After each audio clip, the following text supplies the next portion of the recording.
Frances Abbott was known for her perfect life. A beauty influencer from Little Rock, Arkansas, she built a massive following on Instagram, where her photos were always flawless, capturing picturesque sunsets, high-end fashion, and beautifully curated lifestyle shots. Her followers adored her carefree posts and her charming personality. To them, she was the epitome of success, a modern-day influencer with everything going for her. But behind the polished filters and airbrushed selfies, Frances harbored a secret darkness, one that no one, not even her closest followers, ever saw coming. It was on the night of October 12th that the world last heard from Frances. She had posted a story at 8:15 p.m. She was sitting in her apartment, the same one she'd been showing off in her latest posts. Minimalist chic, with white walls adorned with black and white photography, gold accents, and an array of trendy houseplants. The photo was an aesthetic masterpiece, a shot of her holding a glass of rosé, laughing as the camera caught a perfect glimpse of her soft smile. The caption read, "Sometimes you just need a moment to breathe #self-care." Her followers, as always, loved it. Comment after comment flooded in, praising her effortless beauty. But as the evening wore on, something felt off. No one knew it yet, but that night, Frances would disappear without a trace. The call came at dawn. Her twin sister, Fiona Abbott, was frantic. She had received a message from Frances's phone, but it was unlike any of the texts she had gotten before. It simply said, "I think I'm in trouble. Please come." Fiona, immediately alarmed, tried to call her back. There was no answer. She drove to her sister's apartment as fast as she could, heart pounding, convinced something was wrong. When Fiona arrived at the apartment, the door was ajar.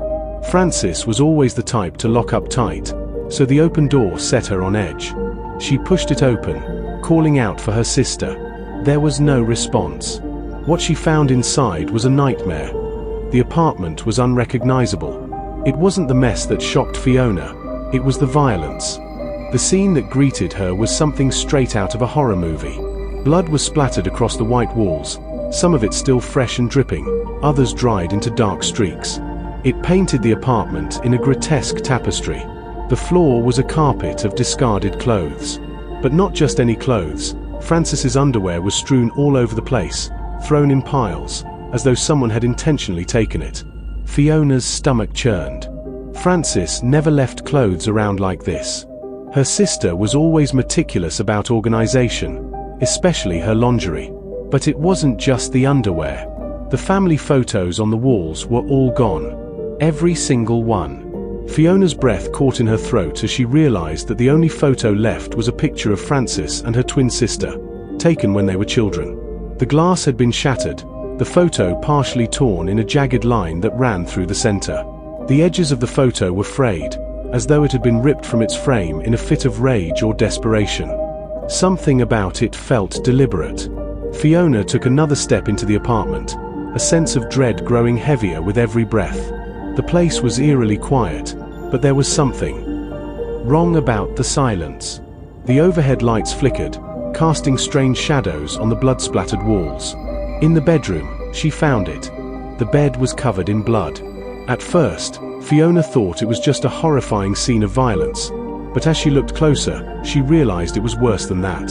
The mattress had been slashed open, and the sheets were soaked in red. More blood pooled around the room in unnatural patterns. In the corner of the room was Frances's phone, still glowing, the screen cracked. A video was paused on it, a grainy, distorted clip of Frances herself, filmed in a panicked state. Her voice was shaky, her eyes wild. "I don't know what to do. I feel like I'm being watched.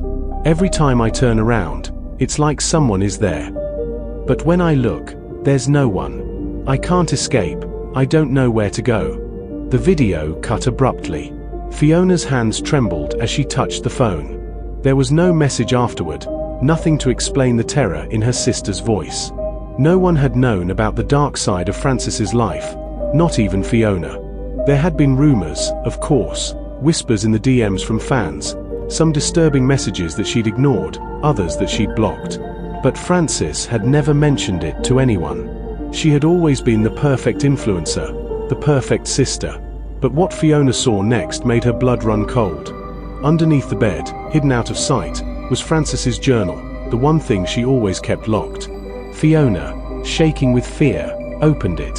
The pages were filled with unsettling details, obsessive notes about followers, weird messages from a specific account she'd never blocked. The journal described strange occurrences, things moving in the background of her photos, chilling messages that arrived late at night, always from an anonymous user. But one entry stood out. I don't know who it is. They follow me everywhere. They know everything about me, more than they should. I'm scared to be alone. I feel like I'm being hunted. Fiona couldn't read anymore. Her mind was racing, her heart pounding in her chest.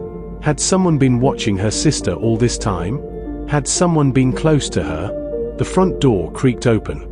Outside, a figure was standing in the doorway, a man Fiona didn't recognize. His face was pale, his eyes hollow, like a shell of a person who had seen too much. He was holding a black backpack in his hand, and there was an eerie, almost predatory stillness about him.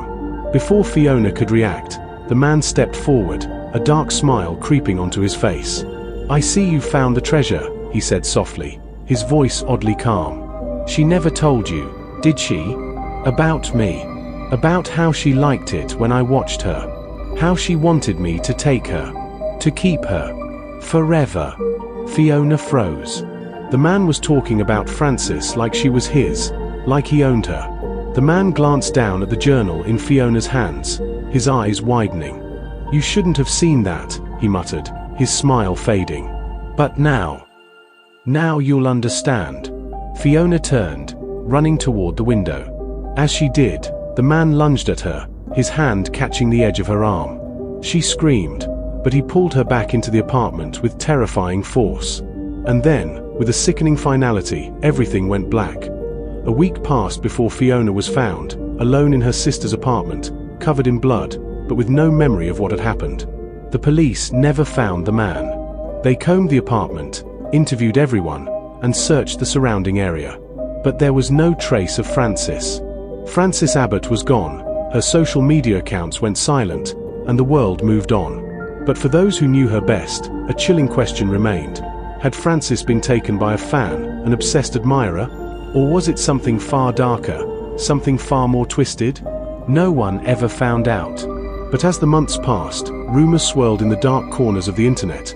Rumors that a new account had appeared, using Frances's face and her pictures to lure in new followers. The message, always the same, come find me.